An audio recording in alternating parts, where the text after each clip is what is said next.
I still remember the tremor in his voice that morning. "Ma'am," he said, "we've just declassified a Cold War document and your mother's name is all over it."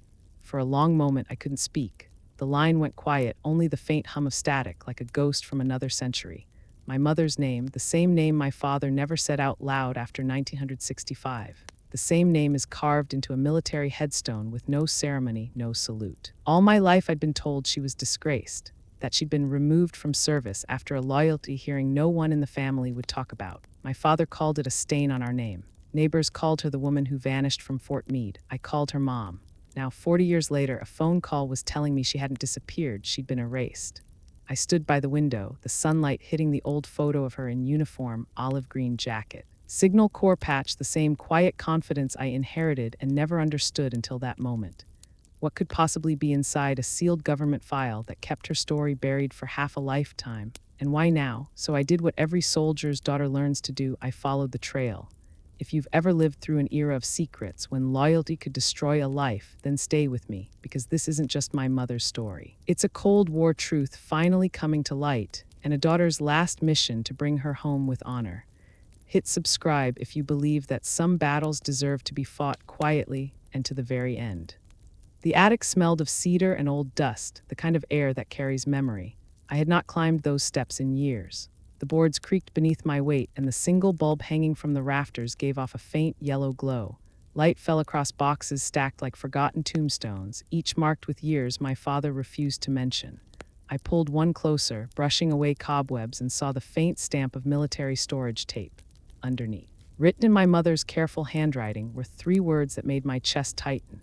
Personal effects 1965. My hands trembled as I opened the lid. Inside lay a mess of old uniforms, ribbons faded to brown, and a small leather notebook whose pages had yellowed along the edges.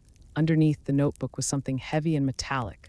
I lifted it out and wiped it clean with my sleeve. It was a tin box about the size of a field ration container. Dark green with letters embossed into the lid. SIGCOM 23. The paint was chipped, but the numbers stood out as sharp as the day they were pressed. I ran my fingers along the edge, feeling the coldness of the metal. It looked like military issue, something from the Signal Corps or Army intelligence. I had seen similar boxes in old Cold War footage, the kind used to store encrypted tapes or code cards. My heart beat faster. For a long moment, I just stared at it, as if it might speak first. Then I clicked the latch.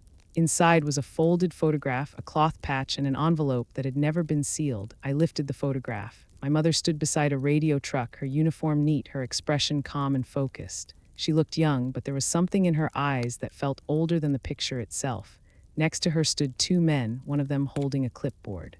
The caption scrawled on the back said Berlin 1962.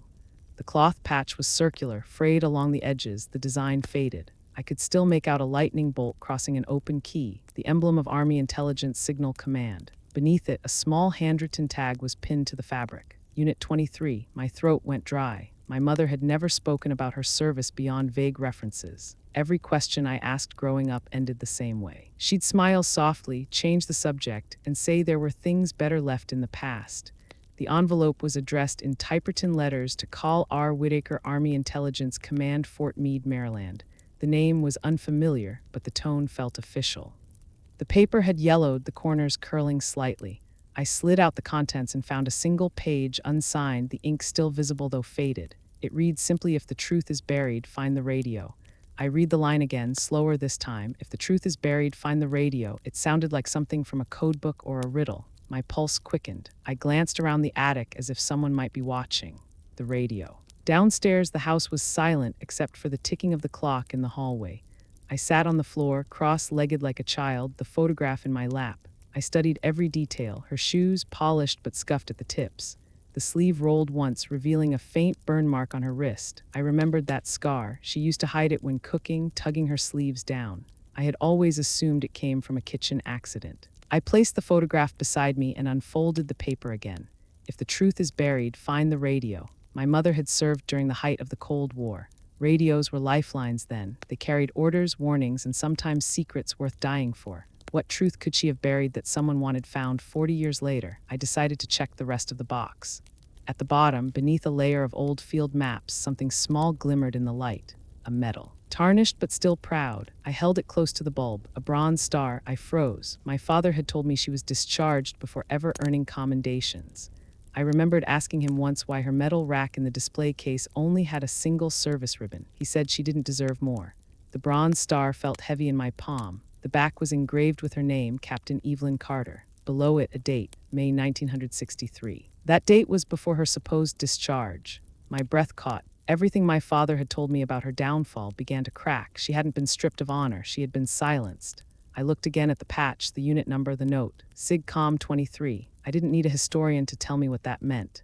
Signal Communications Unit 23 was one of the covert operations stationed near Berlin during the 10 years after the wall went up. Their mission had been classified for decades. If she served there, she wasn't just typing reports. She was decoding messages, perhaps intercepting Soviet transmissions. The air in the attic felt thick. I leaned back against a crate, the metal still in my hand, and tried to steady my breathing. There was a faint hum from the light bulb overhead, like static. It reminded me of the sound between radio channels, that soft hiss before a voice breaks through. I whispered into the silence as if my mother could hear me. What were you doing in Berlin? What happened to you? I gathered the items carefully and placed them on a clean sheet of cloth. The medal, the photograph, the patch, the letter.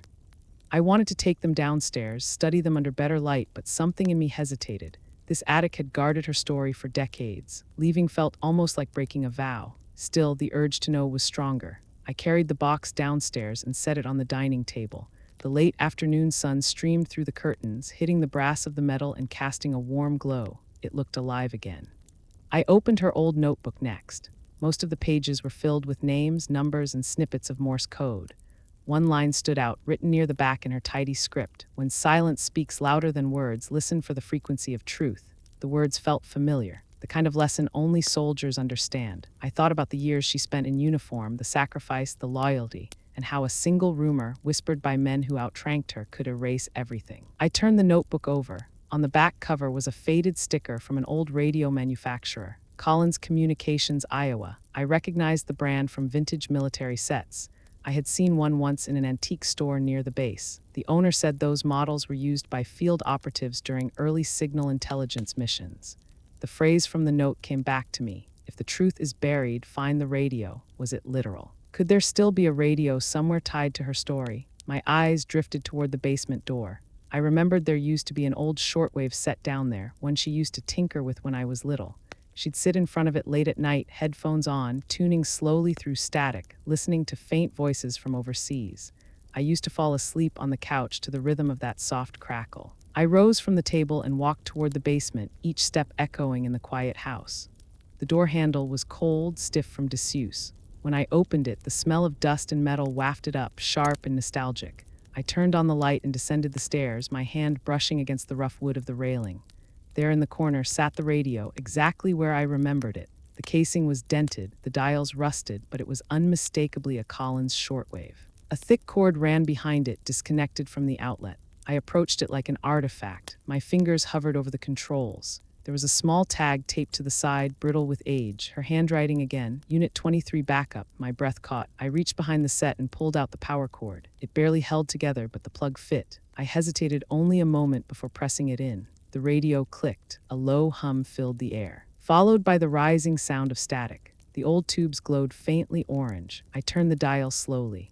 At first only noise, then a faint tone, rhythmic pulsing, Morse code. My skin prickled. I leaned closer. The pattern repeated, ... pause, ... My training from childhood surfaced. I began to translate in my head, CW, then a pause. Another sequence followed, D23. My pulse raced, Cold War, Division 23. I sat frozen, listening to that ghostly rhythm echo through the static. My mother had left this here for a reason. The note, the metal, the signal, it all pointed to something larger. The radio continued to hum, the faint signal looping endlessly. I pressed my palms against the table to steady myself. I didn't know what message she was trying to send across 40 years, but one thing was certain. She had not vanished in shame. She had left a trail. And I was finally ready to follow it. I stayed in the basement long after the radio went silent. The faint glow of the tubes faded to black, leaving me in the dim yellow light of a single hanging bulb. My pulse was still unsteady, like the air itself was charged. I could almost hear her voice in that static, the way she used to call me kiddo in the mornings before school. She always smelled faintly of coffee and metal, a mix of warmth and discipline. It had been years since I let myself remember that. When I finally stood, I noticed something wedged behind the radio set. A small logbook bound in brown leather, its edges brittle. I tugged it free and blew away the dust. The first page had a date stamped in black ink, May 1963. The same date engraved on the bronze star. My fingers tingle as I flip through the pages. They were filled with strings of letters, numbers, and short phrases written in military shorthand. Some were coordinates. Others were marked with names. A few had been scratched out entirely, but one line near the middle made me pause. Operation Harlow, confirmed via LZ Charlie, COM clearance R. Whitaker, Colonel R. Whitaker, the name from the envelope. My mother must have been working under his command when this was written. I whispered it out loud, testing the sound. It felt official, familiar in a way that tugged at memory. When I was little, I remembered hearing her mention a colonel once. In hushed tones over the phone when she thought I was asleep, I had assumed it was a friend. Now maybe it was the man who knew the truth about what really happened to her. I turned the page and found something else. Folded inside the logbook was a telegram, the paper thin and almost transparent. It was received at 1900 Zulu. Urgent, Whitaker compromised. Archive all Unit 23 transmissions. Destroy backups if necessary. Signed E. Carter. E. Carter. My mother's signature. I felt my throat tighten. She had sent this message herself. Whatever had gone wrong with that operation, she had been right in the center of it. And if she had ordered the destruction of records, then maybe that was the truth she buried. Maybe the reason she disappeared was because she didn't destroy them all. I sat back, the paper trembling between my fingers. For decades, I had believed she was forced out of service because she had done something wrong. But what if it was because she had done something right and refused to hide it? I thought about what my father had said the day of her funeral. He had stood by the casket, jaw clenched, refusing to salute. She knew what she did, he muttered. I was too young to understand then. Now those words carried a different weight. Maybe he hadn't known the whole story, or maybe he did and couldn't live with it. The basement air grew heavy. I needed light and fresh air. I took the box, the metal, and the logbook upstairs to the kitchen table. Outside, the evening had fallen, the world wrapped in that calm half-light just before night took over. I poured a cup of coffee and spread everything in front of me, arranging the pieces like parts of a puzzle.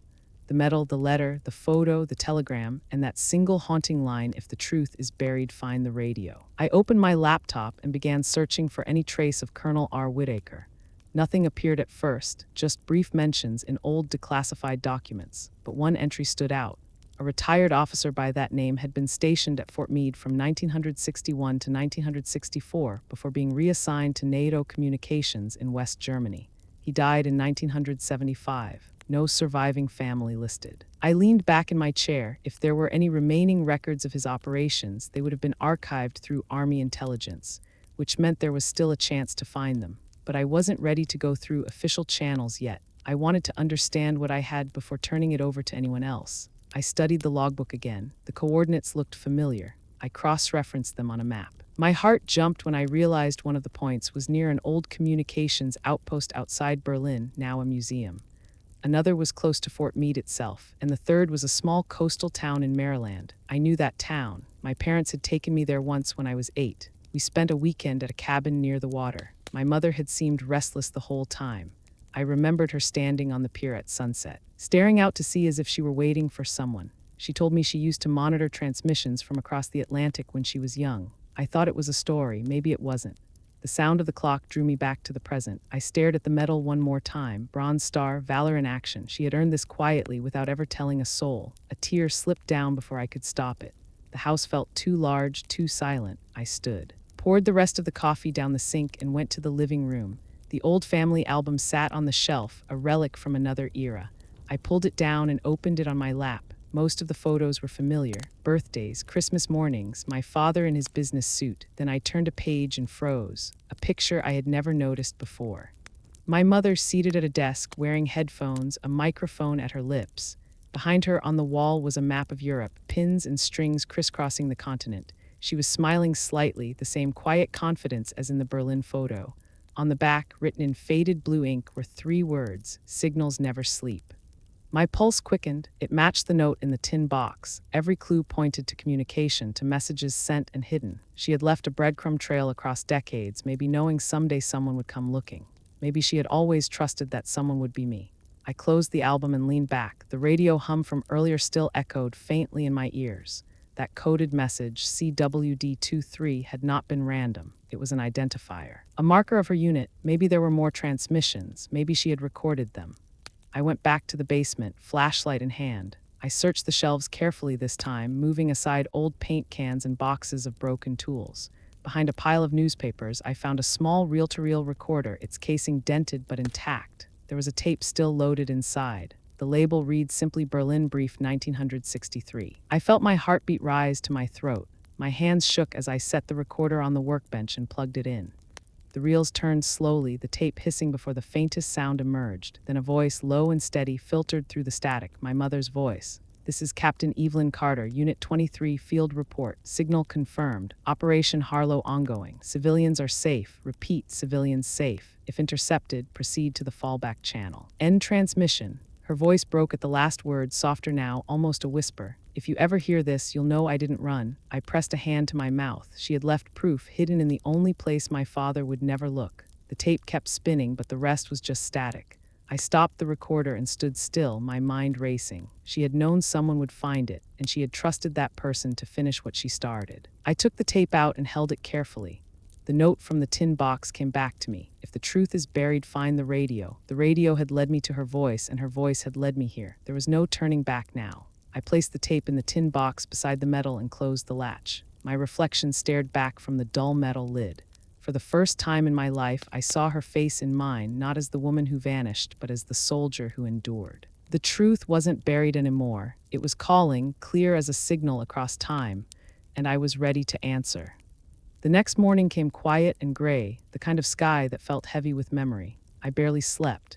My mind kept replaying the sound of her voice from that old tape, steady and calm even after decades of silence. It was like she had been waiting for me to hear it, waiting for someone to pick up where she left off. When the first light broke through the blinds, I made coffee and sat at the kitchen table, staring at the tin box. The note inside still echoed in my head. "If the truth is buried, find the radio." The radio had given me her voice, but it had also opened 1,000 questions. I knew I couldn't find the answers alone. I opened my laptop again, this time searching for anyone still alive from Signal Corps Unit 23. Most records were redacted or buried behind military bureaucracy, but after an hour of searching, one name appeared on a veterans forum. Sergeant William Harris. United States Army Signal Corps, West Berlin, 1961 to 1964. Retired, living in Frederick, Maryland. The post was from 3 years ago, but it was a start. I found a phone number attached to a local veterans association. A man answered with a low, gravelly voice, the kind that comes from years of smoking and discipline. When I introduced myself and mentioned my mother's name, there was a long pause on the other end. For a moment, I thought the line had gone dead. Then he said quietly, "I remember her. You'd better come see me in person. Some stories shouldn't be told over a line." By noon, I was on the road. The drive to Frederick took about 2 hours, long enough for my mind to wander back to the photographs.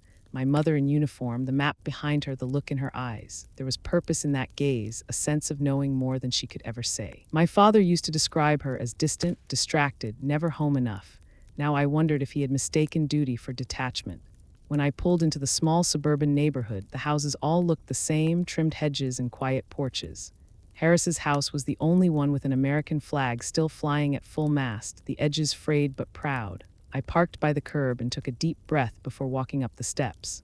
The door opened before I could knock. The man standing there was tall, stooped slightly, with silver hair and sharp blue eyes that missed nothing. His flannel shirt was buttoned to the collar, his posture still military straight despite the years. He looked me over for a moment, then nodded toward the living room. "You've got your mother's eyes," he said, "that steadiness. Come in." Inside, the room smelled faintly of tobacco and old paper. The walls were covered in photographs of radio towers, units in uniform, and maps dotted with pins. A shelf by the window held several antique radios, their dials polished and gleaming. Harris motioned for me to sit on the couch while he settled into an armchair across from me. For a moment, neither of us spoke. The quiet hum of an old wall clock filled the space. Finally, he leaned forward, resting his elbows on his knees.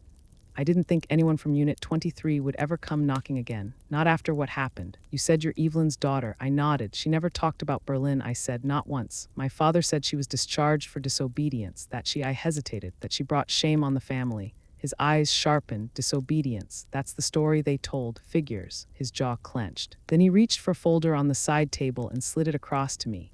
Inside were faded photographs and a few yellowing documents. He tapped the top photo. That's your mother, and that's me. We worked the same shift at the Tempelhof relay station, west side of the wall. She was one of the best code breakers I ever met. I studied the picture. My mother sat at a console, headphones on, a pen poised above a notepad. Harris stood behind her, younger, confident. The date on the photo read 1962. I looked up. What really happened, Sergeant? He took a slow breath, as if choosing which version of history to tell. Most of what I'm about to say never made it into the files. Too many careers on the line back then, but you deserve to know. In '62, tensions were boiling around Checkpoint Charlie. There was a unit of ours caught on the east side during a courier exchange gone wrong. Communications were jammed. We thought we'd lost them. Your mother didn't wait for orders. She stayed on frequency all night, scanning, decoding intercepts, piecing together fragments of Soviet transmissions. At dawn, she cracked their cipher. That's how we got the location. He leaned back, eyes distant. The rescue team found our men alive, hiding in a bombed-out building. We called it a miracle, but it wasn't luck. It was her. Without her code work, they'd have been ghosts in the rubble. I felt my throat close. I had grown up believing my mother's service was a stain. Now I was hearing she had saved lives. I whispered, so what went wrong? Harris looked away for a moment. The rescue wasn't supposed to happen, not politically. The mission your mother decoded was classified as deniable. The brass had already written those men off to avoid a diplomatic scandal. When news got out that they'd been saved by a codebreaker acting without authorization, the higher-ups panicked. They buried the story, sealed the reports, and someone needed to take the fall.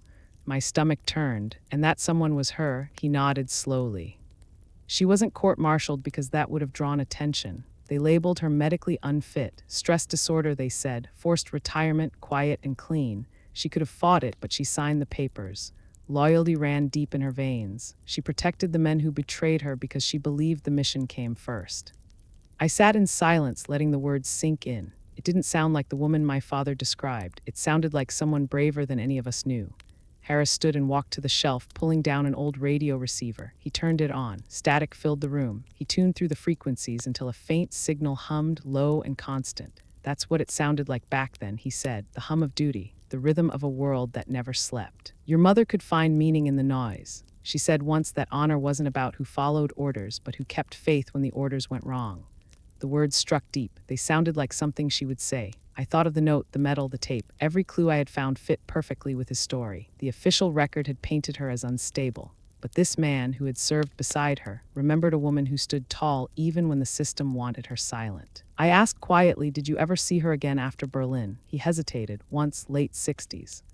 I was stationed in Virginia doing training work. She came by the base, said she needed access to old transmission logs. She looked tired, thinner, said she was working on something private, something to do with recognition for families of the men she'd saved. Then she vanished again. After that, the stories started. The betrayal, the scandal, I knew they weren't true. But by then it was dangerous to say otherwise. I sat back, my chest tight. The pieces were aligning too clearly to be coincidence.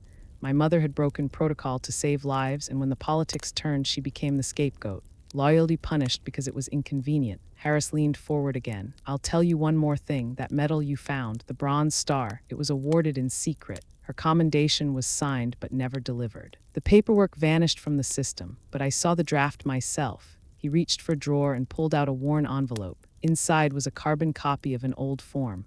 Recommendation for award, Captain Evelyn Carter, for actions of exceptional valor in the field. The signature at the bottom read Colonel R. Whitaker. My pulse jumped. Whitaker again, the same name from the letter in the tin box. So he did exist. He did try to recognize her.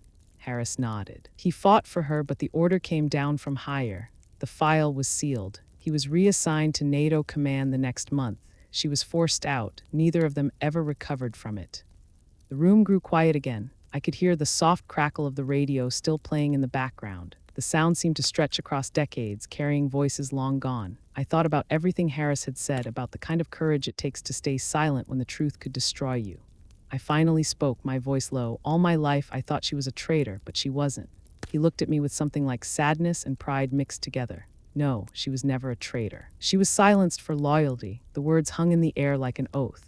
I felt something shift inside me, a heaviness I had carried for years beginning to lift. My mother hadn't failed her country had failed her. Harris reached for a small wooden box on the table and handed it to me. Inside was a single patch identical to the one I had found in the tin box. Keep it, he said. She earned that twice over.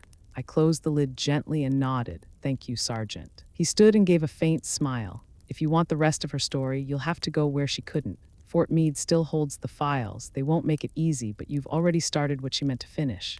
As I stepped outside, the air felt sharper, cleaner. The flag in front of his house fluttered softly in the breeze. I turned back once and saw him watching from the doorway, a silent sentry guarding memories no file could erase. Driving away, I realized something had changed forever.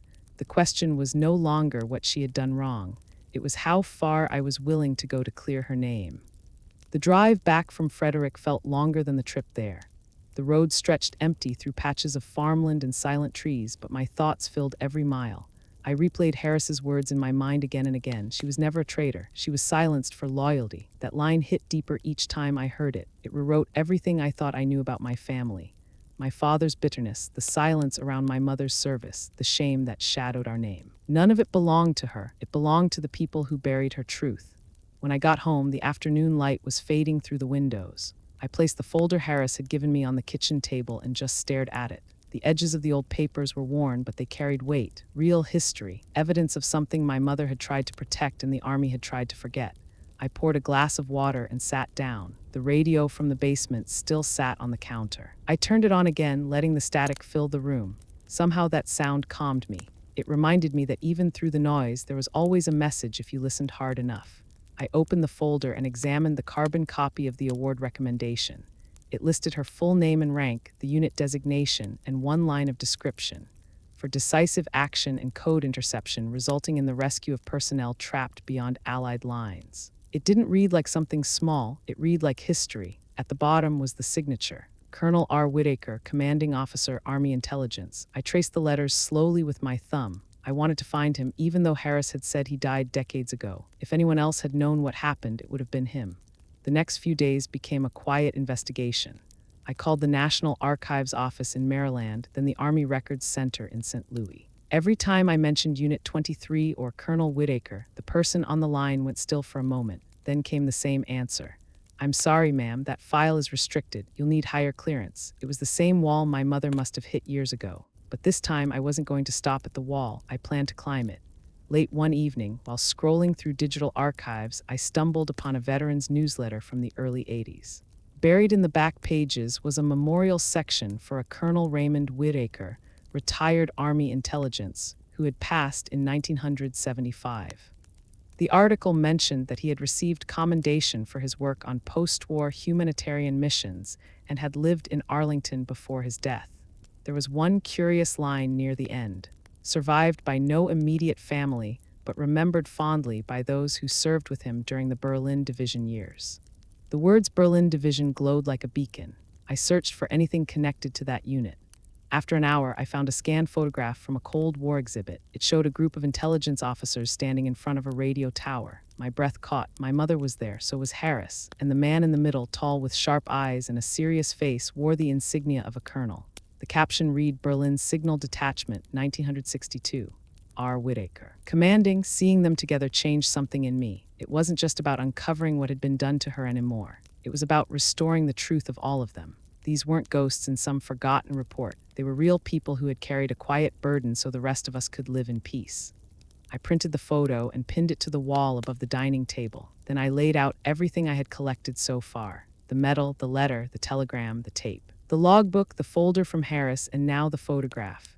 One by one, I began connecting the dots. Every clue pointed to a single conclusion. My mother's mission at Checkpoint Charlie had been erased to protect an image, not a secret. The rescue she made possible wasn't supposed to exist, and by acting without permission, she had made powerful people uncomfortable. Loyalty had cost her everything. I wanted to tell my father, but I didn't know how. The last time we spoke about her, he said she chose pride over family, that she had put her duty before him. Maybe he believed that because it hurt less than knowing she'd been betrayed by her own command. I decided to wait. I needed proof beyond memories and words. I needed something official. That night, I dreamed of her again. She was sitting at her old desk, headphones on, her hand hovering over the radio dial. She looked calm, almost serene. I called out to her, but she didn't turn. Instead, she spoke softly, her voice barely above a whisper. "Don't let them rewrite it again." Then the dream faded, leaving only the sound of static. The next morning, I woke early and drove to Fort Meade. The sun was just rising as I parked outside the visitor center. The guard at the gate eyed me curiously when I gave my reason for visiting. I said I was here to access a historical archive. He asked for identification. scanned my ID, and directed me to a small public affairs office on the east side of the base. Inside, a young clerk greeted me politely but with caution. When I mentioned my mother's name, his eyebrows lifted. "That's not a name I've heard in a long time," he said quietly. He typed something into his computer, frowned, and then looked up. "Most of her files are sealed, but there's one open reference, an incident summary from 1962. You'll have to request access through the Department of Defense Freedom of Information office. It could take months."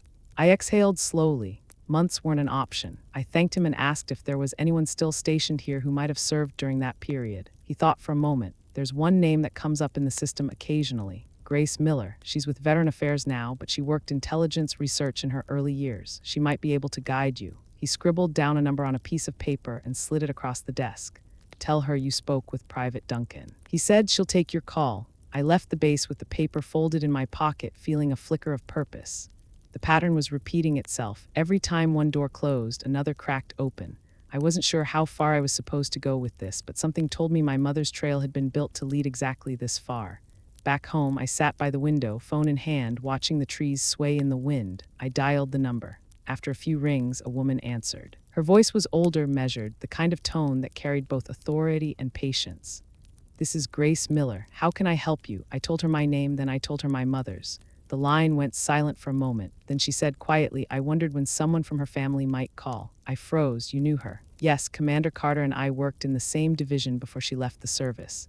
I remember her well. Her record was complicated, to say the least." "Why are you asking about her now?" I took a deep breath. "Because I found something. Letters, tapes, files. They don't match what the official story says." There was a long pause before Grace spoke again. "Some truths were never meant to stay buried," she said softly. "Meet me tomorrow morning at the Veteran Affairs office downtown. Bring what you have and come prepared." The line clicked dead. For a moment I sat frozen, the quiet in the room thick as fog. Outside, the street was empty. The afternoon light fading into gold. Prepared for what, I didn't know, but I had a feeling tomorrow was going to change everything again. That night, I laid all the items back in the tin box and closed the lid carefully. Then I placed it beside the old radio as if they belonged together. I whispered a quiet promise to the woman whose voice I had heard on that tape. "I'm listening now." The wind rattled the window and in the faint hum of the radio. I thought I heard her again, just a breath, just a signal. A pulse that said keep going, and I knew I would. Morning came pale and cold, with that kind of muted light that makes everything feel unfinished. I barely touched my coffee. The night before had left me restless, replaying the call with Grace Miller in my mind. Her tone wasn't casual. It had the quiet certainty of someone who knew more than she was allowed to say. When I arrived at the Veteran Affairs office downtown, the air smelled faintly of paper and disinfectant. The building was older than most. Its hallways lined with framed photos of men and women in uniform, all frozen in time. The receptionist looked up when I gave my name. She nodded politely and handed me a visitor badge. "Grace Miller will see you shortly. Please have a seat." I sat in the waiting area, the tin box on my lap. The weight of it seemed heavier than usual, as if the memories inside carried their own gravity. I glanced around. A few veterans waited quietly nearby, reading old magazines or staring out the window. The place carried a kind of peace, but also a sadness that lingered in the walls. A door opened, and a woman in her late 60s stepped out. Her short gray hair framed a calm, deliberate face. She wore a navy blazer with a small American flag pin on the lapel. "Commander Hayes," she said softly, her tone more greeting than question. I stood. "Yes, ma'am." She extended a hand, her grip firm. "I'm Grace Miller. Come with me." Her office was small, filled with stacks of files, a few old commendation plaques, and a flag folded neatly in a display case. She gestured to the chair opposite her desk. I sat, placing the tin box on the table between us. For a long moment, she didn't open it. Instead, she watched me, her eyes kind but searching. "You look like her," she said quietly. "The same posture, the same way of not sitting still." I didn't know what to say. My throat tightened. "I was told you worked with her," I managed. She nodded. "A lifetime ago. We were both young officers in intelligence support. She trained faster than anyone. Half the men in our unit thought she was too good to be real. The other half were afraid she was." Grace reached for the box and unlatched it slowly. When she saw the medal and the papers inside, she let out a small breath. "So you found them." I told her everything. The attic, the radio, the tape, Harris. The carbon copy of the award form. When I finished, she leaned back, silent for a while. Then she opened her desk drawer and pulled out a sealed envelope stamped Department of Defense FOIA response. She slid it toward me. "This came across my desk 3 days ago. I thought of you as soon as I read the name." I stared at it. The seal looked official, the kind of document that carried both answers and consequences. My hands were unsteady as I broke the flap. Inside were about 20 pages, most of them heavy with black redaction marks. Entire paragraphs, names, and sentences had been blotted out, but one page stood untouched. At the top, it read Declassification Review Summary, Case Reference 84-21C. My eyes moved to the first line. Agent C. Whitaker Commendation Pending. Below it, a handwritten note in neat block letters. Authorization to review Medal of Freedom nomination under Special Commendation Review, President Ronald Reagan. My breath caught. I read the line twice. Medal of Freedom, that wasn't a service medal. It was one of the highest honors a civilian or veteran could receive. My mother hadn't just been recognized by her command. She had been nominated for national commendation. And it had been buried. Grace studied my face quietly. It's true, she said. The nomination was real. It came across intelligence channels in the early 80s. Someone submitted a reinstatement review for her commendation file, but it never reached the White House. The file was sealed again before the process finished. I swallowed hard. Who could have done that? She hesitated, then tapped the name on the page. Whitaker. He must have tried to revive her record posthumously. I remember a short memo circulating about an old case being reopened, but it vanished as fast as it appeared. There was always a political undertone to cases like this. The Cold War was ending. The administration wanted to look forward, not backward. Admitting we silenced our own heroes didn't fit the message. I felt my pulse quicken, so they buried her twice, once when she was alive and again after she was gone. Grace nodded slowly. I'm afraid so. Your mother's service fell into what we used to call the quiet corridor. Classified operations where failure wasn't tolerated and success couldn't be acknowledged. People like her carried the load while others carried the medals. I sat back trying to take it in. The room felt smaller somehow, the air heavier. She wasn't disgraced. She wasn't forgotten. She was erased.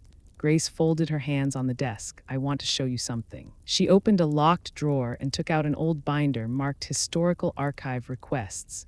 Inside were photocopies of letters, memos, and commendation drafts. She flipped through until she found a yellowed page.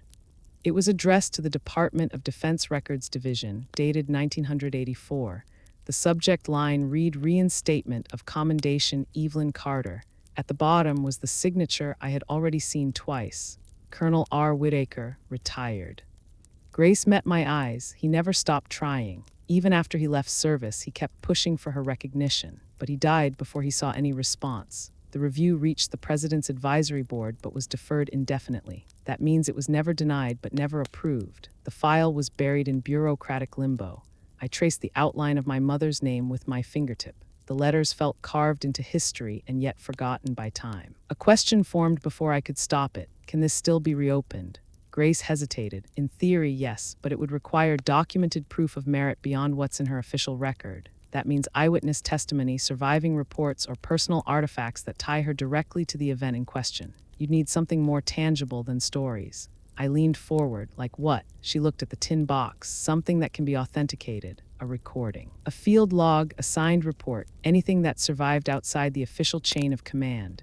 I thought of the reel-to-reel tape in the basement, her voice, her report. I hadn't told Grace about it yet. A part of me wanted to hold it close a little longer, like a secret still warm from discovery. But another part knew this was exactly what Grace was describing.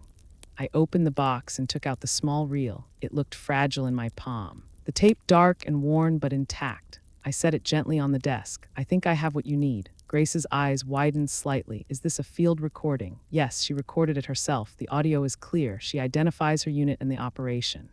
Grace reached for a pair of gloves from her drawer and carefully placed the reel in a small archival sleeve. We'll need to analyze this, she said. If what you say is true, this could verify her role beyond question. I watched her handle it like an artifact from another world. My stomach twisted with a mix of pride and fear. If the file was reopened, it wouldn't just clear her name. It would expose everything that had been buried with it. Grace sealed the sleeve and looked back at me. I can't promise how this will go. These things move slowly, and not everyone wants ghosts from that era waking up. But if you're willing to see it through, I'll help you. I nodded. I've come this far. I'm not turning back now. She smiled faintly, the kind of smile that carries respect. Your mother would have said the same thing. She stood, offering her hand. I'll start the chain of reviews this week. Keep your phone nearby. If we get clearance to access the full archive, you'll want to be here in person. As I left the building, the winter air bit at my cheeks, but I barely felt it. The street outside was alive with ordinary sounds, cars passing, people laughing, life moving on. None of them knew that in a small office upstairs, a forgotten name was finally stirring again. Back in my car, I opened the envelope one more time. The blacked-out lines, the single name left visible, the signature that had crossed decades to reach me. Agent C. Whitaker commendation pending. And below it, in that same bold handwriting, a mark I hadn't noticed before. A small handwritten note near the margin. It said she earned it twice. The words blurred for a moment before I blinked them clear. I rested my hand over the page and whispered the only answer that felt right. I'll make sure she gets it once, for real. The traffic light ahead turned green. I started the engine and pulled onto the road, the folder resting on the seat beside me. The past was no longer silent. It was alive, breathing through redacted lines and forgotten signatures, waiting for someone to finish the story. And for the first time in my life, I knew exactly where to go next. The next few days felt different, as if time had slowed down to let the truth catch its breath. I kept the FOIA file on my desk and reread it every night. Each page, though scarred by black redaction lines, seemed to whisper something new each time. The one page left untouched had become my compass. Agent C. Whitaker, commendation pending. President Reagan, Medal of Freedom. The weight of those words was almost too much to carry, but it was also what kept me steady. My mother had been seen, even if only for a moment. Someone in power had known what she did. Grace called me 3 days later. Her voice was brisk but warm. The audio was verified, she said. We had our sound team analyze it. It matches the encryption tone used by Army intelligence field units in 1963. Your mother's identification, the signal frequency, even the mission code align with the Cold War rescue reports from Berlin. The file is authentic. I didn't realize I had been holding my breath until she stopped speaking. So what happens now, I asked. She hesitated. The file will go before a historical review panel first. They'll determine whether to reopen her case for commendation review. If they approve, it moves to the Department of Defense, and from there possibly to the Presidential Medal Committee. It won't be quick, but it's possible now. Possible. That single word felt heavier than hope. I thanked her and promised to be ready for whatever came next. After I hung up, I just sat there for a while, staring at the radio on the counter. I turned the dial slowly until the static filled the room again. It was a familiar sound now, like a bridge between worlds. Somewhere in that hum, I imagined her listening too. That afternoon, I decided to tell my father. I drove to the retirement home where he had been living for the past few years. The nurses greeted me kindly, and one of them told me he was in the garden. I found him sitting on a bench near the far end, a blanket over his knees, staring at the trees. His hair had thinned, his shoulders hunched, but his eyes were still sharp. He looked up when I approached. You look tired, he said. Long drive. I sat beside him and smiled faintly. It's been a long few weeks. I brought something. I set the folder gently on his lap. His gaze dropped to it, and his hands hovered over the cover without opening it. What's this? Her file, I said quietly. The truth. He stayed silent for a long time. Finally, he opened it. His eyes moved slowly across the pages, stopping at the unredacted line. I watched the color drain from his face. His hand trembled when he reached the bottom where the words Medal of Freedom were printed. He looked at me then, his voice rough. Where did you get this? I told him everything. The attic, the tape, Harris, Grace, the audio, the verification. Every step of the path I had followed. When I finished, he looked down again, his voice almost a whisper. I didn't know. They told me she was unstable, that she'd disobeyed orders and cost lives. They said the Army was protecting her reputation by keeping it quiet. I believed them. I felt a lump rise in my throat. You didn't want to believe she'd betrayed anyone. You just needed to believe there was a reason. He nodded slowly, his eyes glistening. I thought I was protecting you. I didn't want you to carry her shame. I reached over and placed my hand on his. She never had shame. They used her loyalty against her. She saved people, Dad, and they buried it because it was inconvenient. He closed the folder and exhaled shakily. The wind rustled through the trees, carrying the faint scent of pine and winter. After a moment, he spoke again. She used to sit up at night, tuning that old radio. I thought it was a habit. Maybe she was listening to them, the men she saved. Maybe she never stopped. His voice broke, and for the first time since my childhood, I saw tears in his eyes. I leaned in and rested my head on his shoulder. We sat like that for a long while, saying nothing. For years, there had been a wall between us built on silence and misunderstanding. That wall had finally cracked. Before I left, he looked at me again. Do what she couldn't. Finish it. She deserves that much. I promised I would. The next week, Grace called again. The review panel had approved a preliminary reopening of the commendation case. It's a small step, she said, but it's real. They've assigned an official to review the physical evidence. I'll need you to bring the original documents and artifacts to Arlington for authentication. I hung up and sat in stillness for a long moment. It felt unreal. After 40 years of silence, my mother's name was about to pass across government desks again. But this time, not as a problem to hide, as a name to honor. The Arlington Veteran Affairs Office stood tall and solemn, surrounded by manicured lawns and quiet marble paths. When I walked inside, an officer greeted me and guided me to a small room. Two analysts waited behind a table covered with protective cloth. Grace stood beside them, arms crossed, expression calm but proud. The older analyst adjusted his glasses as I placed the tin box in front of him. He opened it carefully and inspected the metal, the logbook, and the telegram. Grace handed him the verified FOIA file. The second analyst unrolled the copy of the audio transcript and began cross-referencing it with operational codes from 1963. They spoke in low voices for several minutes, occasionally pointing to notes.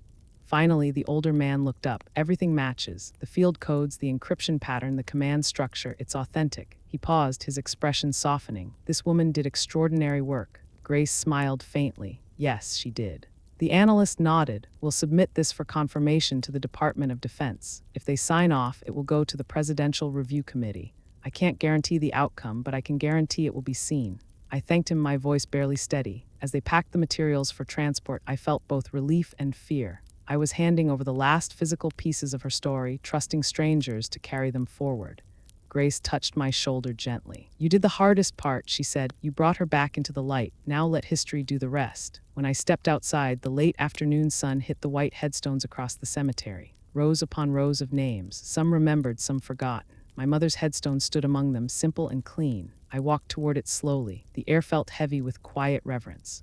I knelt beside the grave and brushed away a leaf caught in the engraving. Evelyn Carter, Captain. United States Army, no medals listed.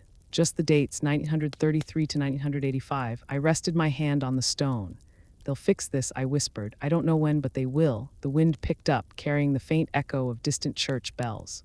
For a second, I thought I heard the faint pulse of static again, the same sound that had followed me since the first time I turned that radio on. It felt like she was still here, steady and patient, waiting for her story to be finished. As I walked back to the car, the world felt both smaller and wider. Smaller because her story was no longer lost in the unknown. Wider because I understood now how many others like her might still be waiting in the dark corners of history. People who had served, sacrificed, and been silenced. That night at home, I opened her old notebook again. Near the back, in handwriting so faint it almost disappeared, there was a line I hadn't noticed before. Honor is not the sound of applause. It's the silence that follows when truth is finally spoken. I closed the notebook and looked at the radio on the counter. The light on its dial glowed faintly like a heartbeat. I reached over and turned the volume up just enough to hear the hum. It wasn't noisy anymore, it was her. And I realized that maybe the truth doesn't always roar back into the world. Sometimes it hums softly. Steady and sure, waiting for someone to listen. The house was quiet that morning, too quiet. The kind of stillness that makes you notice the smallest sounds, like the creak of a chair or the hum of the refrigerator. The radio sat on the counter, its dial faintly glowing as if it had been waiting all night for me to return. I poured myself a cup of coffee, then walked to the table where the tin box had once been. Now it was empty, sealed away at the Department of Defense, along with every trace of my mother's hidden service. I thought that once I handed it over, I'd feel lighter. Instead, I felt hollow. I had planned to drive out to Arlington that afternoon to leave flowers, but before I left, something pulled me toward the attic one more time. It had become a habit, almost a ritual. Every time I thought I was finished, I'd end up climbing those narrow stairs again, flashlight in hand, dust catching the light like old snow. There was one box I hadn't opened before, tucked behind a stack of photo albums and Christmas decorations. It was smaller than the others, wrapped in plain brown paper tied with an old ribbon that had long since faded gray. The tape on the corner had yellowed and peeled away. When I lifted the lid, I expected more documents, maybe old family photos, but instead I saw a small blue velvet case sitting neatly on top of a folded envelope. My heart skipped. I recognized that kind of box. Every service family did. I picked it up carefully and placed it on my lap. The velvet was worn smooth, the edges slightly frayed. Below it, the envelope had a faint watermark from the Department of Defense. The date printed in the corner read May 12, 1987. My mother had died 2 years before that. The flap had never been opened. I turned it over, and on the back was a line written in a firm, steady hand. If this reaches you. It means the silence has lifted. The country remembers. For a moment, I couldn't move. The attic light flickered as the wind outside pushed against the house. My pulse pounded in my ears. I slipped a finger under the flap and tore it open, careful not to damage the paper. Inside was a letter on official stationery. The handwriting was formal, but I could tell it was personal, not typed by a secretary. Captain Evelyn Carter. It is with deep respect and remorse that I write to you on behalf of those who served beside you in the Signal Intelligence Division. Your actions during the Berlin rescue operation of 1962 have not been forgotten. While political pressures prevented formal recognition during your service, your conduct and bravery were recorded, preserved, and reviewed by those who knew the truth. You acted with courage under conditions that few will ever understand. The signature at the bottom made my throat tighten. Retired General Marcus Whitaker. The same last name as Colonel R. Whitaker, the officer who had signed my mother's commendation decades earlier. The connection was clear now. This was his son. I unfolded the rest of the letter. My father spoke often of your integrity, it read. He carried the burden of your silence for many years and believed the time would come when your record would be cleared. He passed before that day arrived, but he asked me to ensure his final act of duty reached you. I regret that this letter has been delayed. Bureaucracy moves slower than honor deserves, but enclosed is what should have been given to you long ago. The enclosed Medal of Freedom was authorized under his recommendation and held in trust pending formal acknowledgement. I froze. My hands trembled as I turned the envelope over again. The blue velvet case waited in the dim attic light, patient and still. I lifted the lid. Inside lay the medal, gleaming softly through a layer of dust.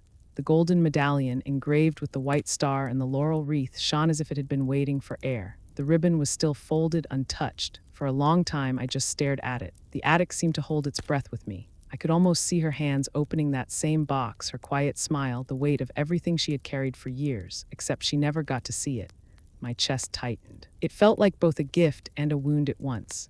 A medal meant to honor her, trapped in silence for 20 years. At the bottom of the box, there was another note, smaller and less formal, written in the same hand. It read simply, "For your daughter, if she ever seeks the truth." That line broke me. The tears came before I could stop them. I held the medal close and closed my eyes. The medal felt cold against my palm, but solid, real. It was proof that what I had chased through records, memories, and static had always been true. I stayed in the attic for hours, not moving, not even thinking about what came next. All the pieces that had scattered across time were now here, connected in one moment. My mother's service, Whitaker's promise, the buried commendation, the letter that had waited decades in silence. When I finally stood, the afternoon light had turned gold. I carried the medal downstairs like something sacred, wrapped in my old Navy scarf to protect it. I set it beside the radio, the same spot where everything had started. For the first time, I turned the radio dial not to search for static, but to a local station playing an old broadcast of military music. The sound filled the room, soft and slow. I imagined her hearing it the same way I did, one hand resting on the table, eyes closed, at peace. That night, I couldn't sleep. I kept thinking about what the letter had said. If this reaches you, it means the silence has lifted. The country remembers. I wanted to believe that was true. I wanted to believe the world still had space for quiet heroes, the ones who never asked for recognition but carried the weight of duty anyway. The next morning, I drove to Arlington again.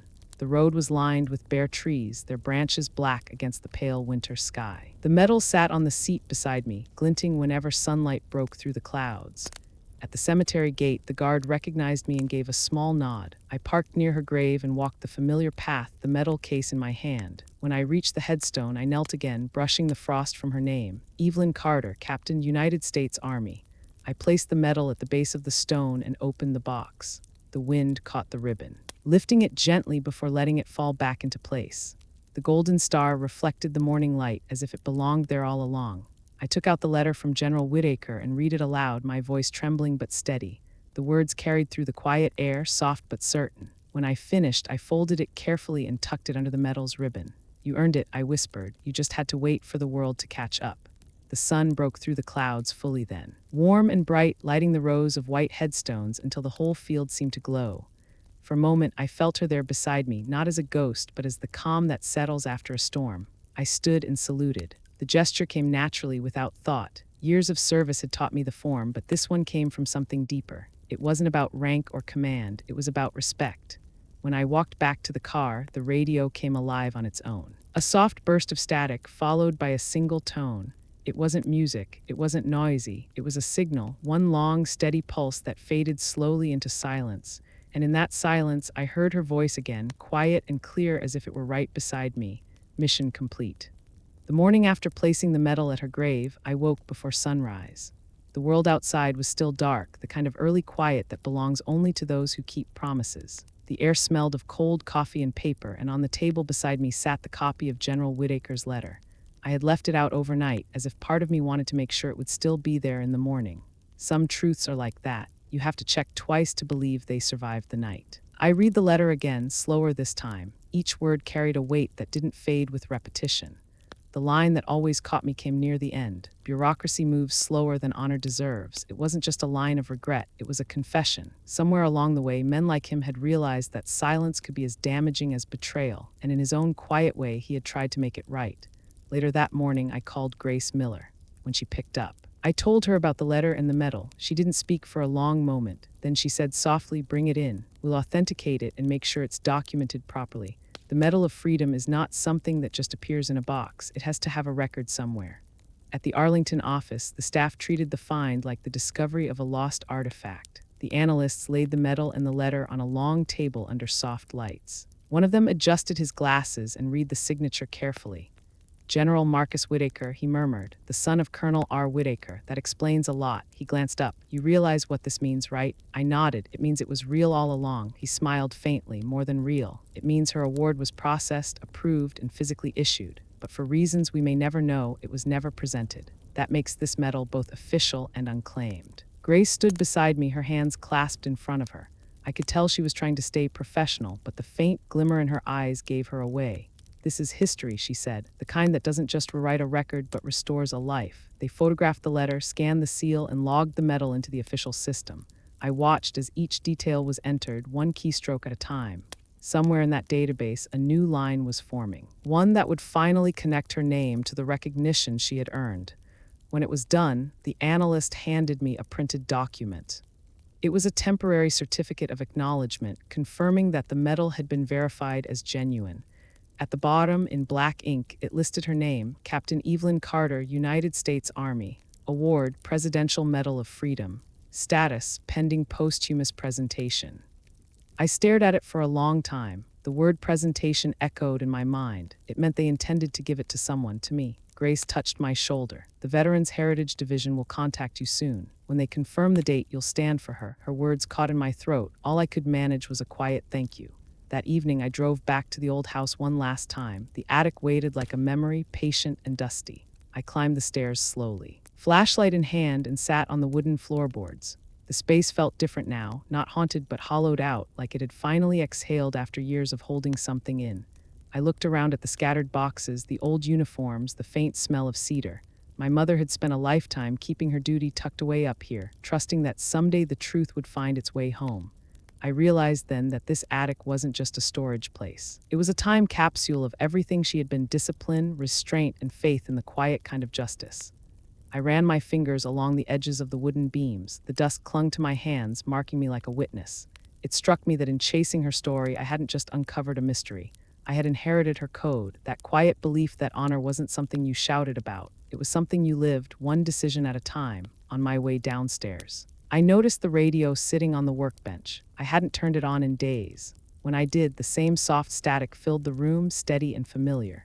I adjusted the dial, but instead of the usual hum, a voice cut through, an announcer from a national news station. The broadcast was about the upcoming Veterans Recognition Ceremony in Washington. For the first time in decades, the program would include posthumous commendations for Cold War service. My hand froze on the dial. Grace must have submitted the file already. The days that followed moved in quiet anticipation. The official letter came in the mail a week later, sealed with a gold emblem from the Department of Defense. Inside, the text was brief but powerful. "The United States government requests your presence at a formal presentation of the Presidential Medal of Freedom, honoring Captain Evelyn Carter for distinguished service and extraordinary acts of courage during the Berlin operations." In 1962, the ceremony was scheduled for early spring. I drove to my father's care home that same afternoon to tell him. He was sitting near the window again, the same blanket across his knees. When I told him the news, he didn't speak at first. He just nodded, his eyes filling with tears that never quite fell. Finally, he said, "She would have laughed, you know. She never cared about medals. She just wanted people to come home." I smiled through my own tears. That's what makes her worthy of it. He reached over and held my hand. "I'm proud of you," he said, "and of her. Took me a lifetime to say it, but I mean it." The day of the ceremony came with soft rain that cleared just before sunrise. The air smelled like spring, and the sky over the Capitol was the same pale blue I remembered from every Navy dawn. Inside the Hall of Heroes, the seats filled quietly with families, veterans, and officials. The sound of footsteps and murmured conversation echoed through the marble chamber. When they called her name, I rose and walked to the stage. My hands didn't shake. The presenter, a senior general, held the medal in both hands and said simply, "On behalf of a grateful nation." The room fell silent. As he placed the medal into mine, I felt an overwhelming calm. I didn't feel pride or victory, just a sense of peace I hadn't known in years. The applause that followed was soft and respectful, not loud or forced, the kind of applause that carries gratitude rather than spectacle. When the ceremony ended, I stood outside under the wide marble archway, the metal case warm in my hands. The crowd drifted away, but I stayed, watching the flags ripple in the wind. I opened the case one more time and looked at the medallion, its surface catching the light. "You got it, Mom," I whispered, finally, that night. I drove back to Arlington. The cemetery was closed, but I parked near the gate and sat for a long time, the medal resting in my lap. The stars were bright and clear, scattered across the dark like tiny signals blinking from another world. I turned on the radio and tuned it until the static found its steady rhythm again. The signal came faint but sure, one short burst, one long, then silence. I recognized it instantly, Morse code, her old pattern. It spelled a single word, home. The air left my lungs in one slow breath. I smiled, eyes stinging. It was her goodbye, her last transmission through the hum of time. The mission wasn't just complete, it was fulfilled. I turned off the radio and leaned back, letting the night wrap around me. For the first time, there was no ache, no unfinished story, only peace. The kind my mother had earned, the kind she had passed on without ever needing to say a word. The silence that followed wasn't empty anymore. It was full. The morning of the ceremony came with a stillness that felt sacred.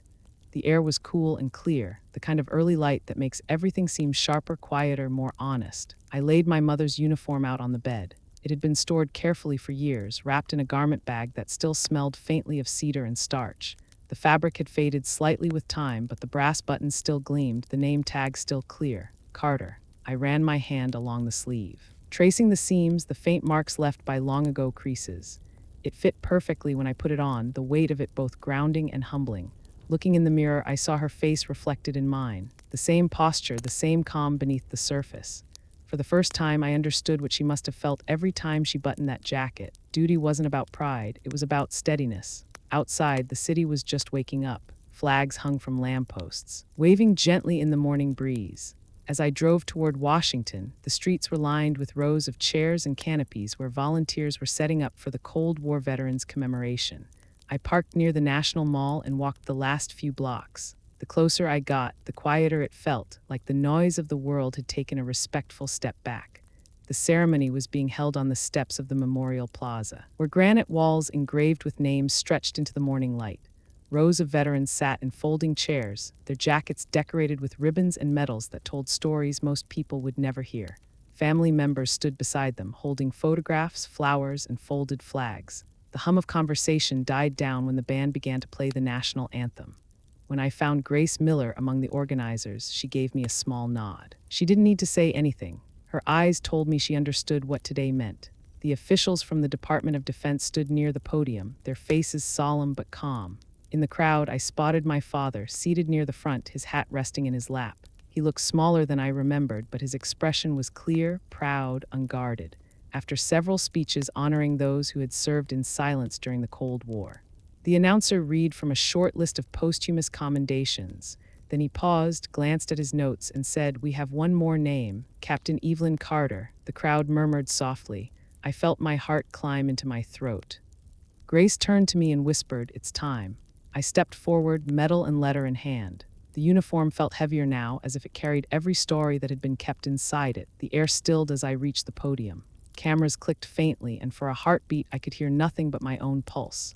I unfolded the letter, the same one I had read in the attic, and looked out over the sea of faces. My voice came quiet at first, then steadier. My mother was called a traitor. The truth is, she was America's quietest hero. The sound carried through the open air, through the flags, through the hearts of those listening. I told them how she had intercepted enemy codes during the Berlin crisis, how she had saved lives without ever asking for recognition. how politics had buried her name and how loyalty had cost her everything. I lifted the medal slightly for them to see. She never got to wear this, but today she does. The silence that followed was deep, respectful, and absolute. Then, one by one, veterans began to rise, old men with trembling hands, women in faded uniforms. Some used canes, some leaned on one another, but they all stood. The sound of hundreds of boots shifting in unison filled the air, followed by the sharp motion of salutes. My throat closed. I managed to whisper, "Thank you." When I stepped back from the podium, the applause didn't come right away. It started softly, then grew, a wave of sound that filled the entire plaza. It wasn't a celebration, it was released, decades of silence breaking open all at once. An older man in a Defense Department uniform walked toward me as the applause faded. He carried a folder in one hand, his face calm but deeply moved. "Ma'am," he said, lowering his voice so only I could hear, "on behalf of the Department of Defense and the President of the United States, we'd like to correct that mistake today." He opened the folder and handed me a new document, freshly signed and sealed. It was an official correction order, formally reinstating my mother's name to active commendation records and approving her Medal of Freedom presentation. At the bottom, it listed her service in full: Signal Intelligence, European Command, 1960-1963. I took it in both hands, feeling the texture of the paper under my fingers. My eyes blurred. The officer saluted me once before stepping back. I returned it instinctively, every motion clean, steady, deliberate. The band began to play softly again. Veterans and families stood shoulder to shoulder, some crying, some smiling. My father rose from his seat, and when our eyes met, I saw the years lift from his face. He raised his hand in a slow salute, and I held it. That single moment carried more healing than any words ever could. After the ceremony, people came up to speak to me. Some were veterans who had known her name but never the truth.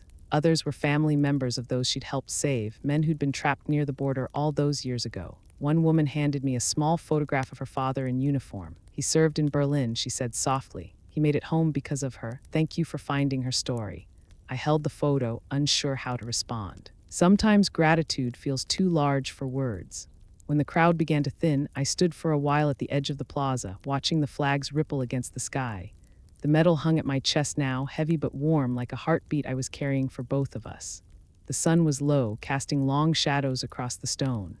I could hear the soft footsteps of veterans leaving, the murmur of families packing away chairs, the sound of history quietly putting itself back together. As I turned to leave, Grace caught up to me. She looked at the medal, then at me. "You did it," she said. I shook my head. "No, she did. I just made sure people finally listened."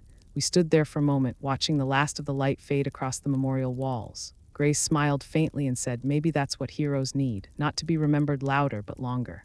I nodded, the words settling deep inside. She was right. It wasn't the applause that mattered. It was the endurance of truth, the kind that stays long after the ceremony ends, carried quietly in the hearts of those who understand what it means to serve without being seen.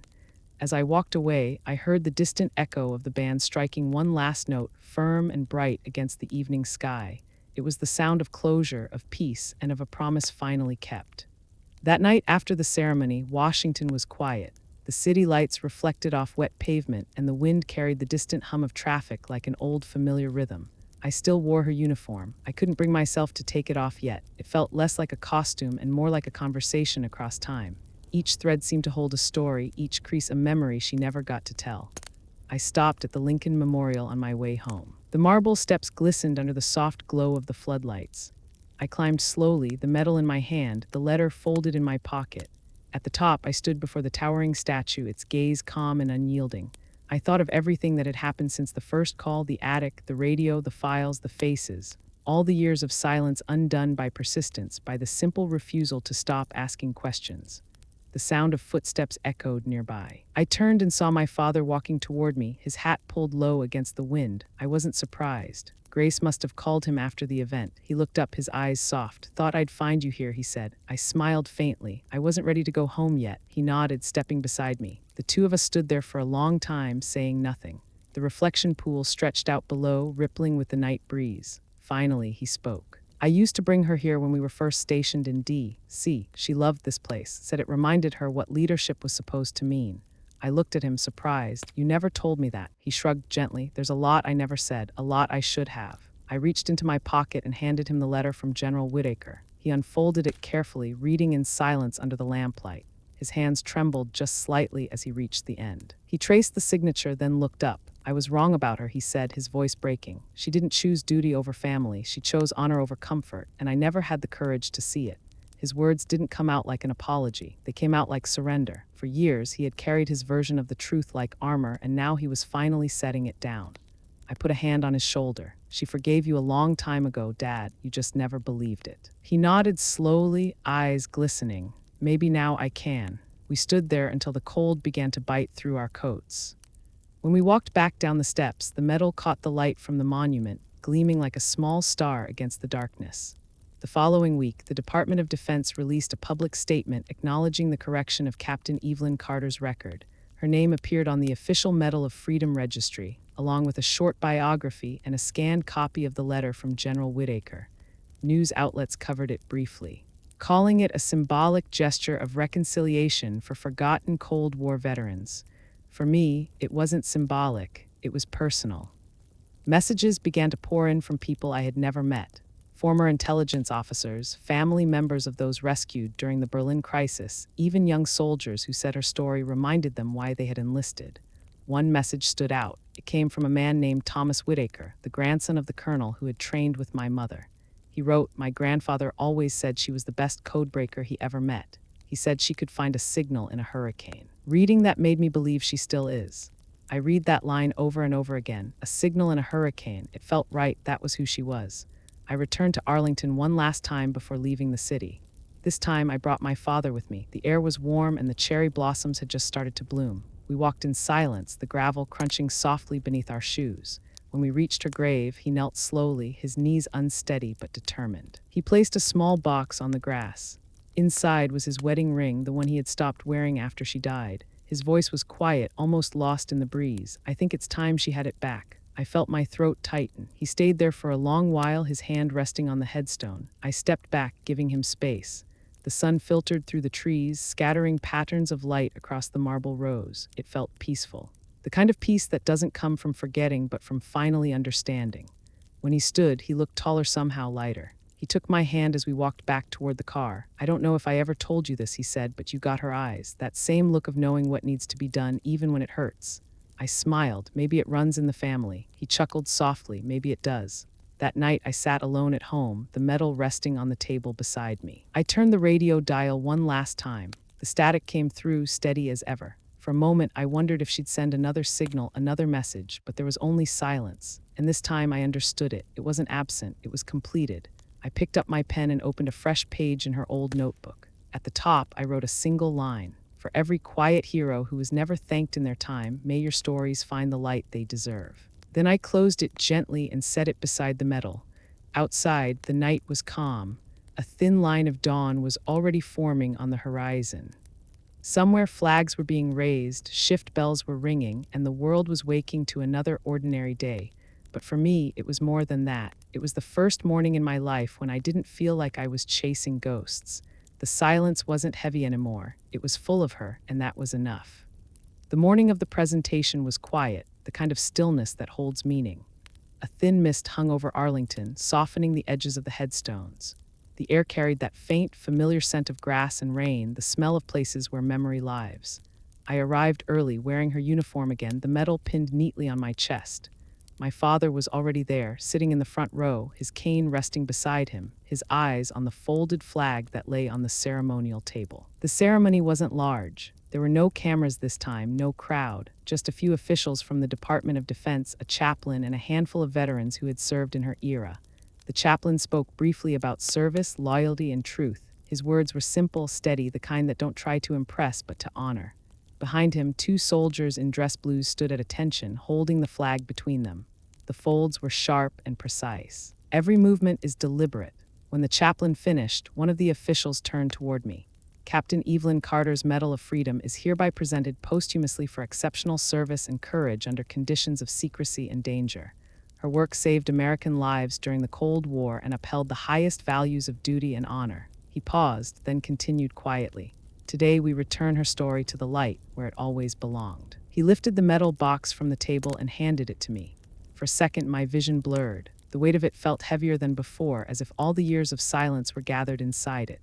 I looked down at the golden medallion resting against the velvet lining. It seemed to glow faintly in the gray morning light. Then came the flag. The two soldiers stepped forward, folding it with slow precision. Each fold came with a pause, a breath, a memory. When the last corner was tucked in, they turned and presented it to me. One of them spoke softly, the words every military family knows by heart, on behalf of a grateful nation. I took it with both hands and held it close. My father stood slowly, his cane shaking as he pushed himself upright. He looked smaller than I remembered, but his posture was straight. His eyes met mine across the space between us, and for a moment time seemed to hold still. He raised his hand in a salute. It was not for me. It was for her, through me. His voice came quiet but steady. She never failed this country. I did. The words struck like a soft impact, not sharp but deep. For years, he had carried the weight of a false story, a lie that had shaped the way we both lived. Now, standing there in the silence of that place, he finally set it down. I stepped forward and wrapped my arms around him. His shoulders trembled under my hands, and I could feel his breath hitch. It was the first time in decades that we stood together without anything between us.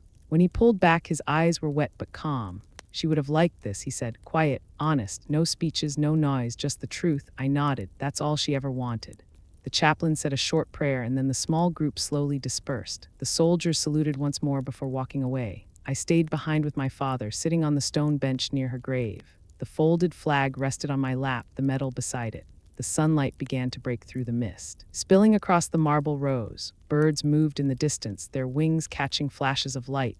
We didn't speak for a long time. There was nothing left to explain. Everything that had needed to be said had finally found its voice. The silence wasn't heavy anymore. It felt clean, almost kind. I thought of all the years she had waited for this moment, all the nights spent listening to faint radio signals that never answered back.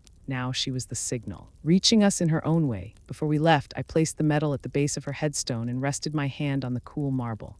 You're home now, I whispered, not just in name, but in truth. My father stood beside me, his hand on my shoulder. The wind carried a faint sound from somewhere across the cemetery, the low hum of a bugle beginning to play. The notes rose and fell, each one lingering in the air a little longer than the last. Taps. He closed his eyes. I did too. When the final note faded, he took my arm. Let's go, he said softly. She'd tell us not to be late for lunch. I smiled through the tears. Together, we walked down the path toward the parking lot. The flag rested in my arms, light as air. The world around us felt new, quiet, and unbroken. For the first time in my life, I didn't feel like I was carrying her story anymore. I felt like I was walking beside it. In the weeks after the ceremony, the world seemed quieter. The noise of headlines, deadlines, and everyday chaos faded into something softer, something almost sacred. I found myself spending evenings at the kitchen table with a cup of coffee, the folded flag beside me, and my mother's old notebook open. The pages smelled faintly of dust and time. On the last page, I began to write a letter I wished she could read. I wrote to the men and women who had served in silence, to those who carried secrets heavier than medals and never asked for recognition. I wrote to the ones who returned home quietly, their bravery known only to a few. I wrote, honor isn't about who gets the headline, it's about who kept their word in silence. When I finished, I placed the pen down and looked out the window. The evening light touched the edges of the flag, and for a moment, it seemed to breathe. I realized that her story wasn't just about clearing a name. It was about remembering that courage often hides in the quietest places. It lives in the radio operators, the code breakers, the nurses, the families who waited without knowing if their loved ones would come home. It lives in every act of loyalty no one saw, but history still owes a thank you to. As I folded the notebook closed, I thought about how many stories like hers are still waiting to be told. How many names are still buried under time and silence. Maybe that's why I shared this story, because remembering isn't just about the past. It's about keeping faith with those who built the foundation we stand on. If this story moved you, share it, because some honors are still waiting to be heard. Like, comment, subscribe to Military Revenge, where we tell the stories of those who fought their battles quietly and remind the world that true valor never fades.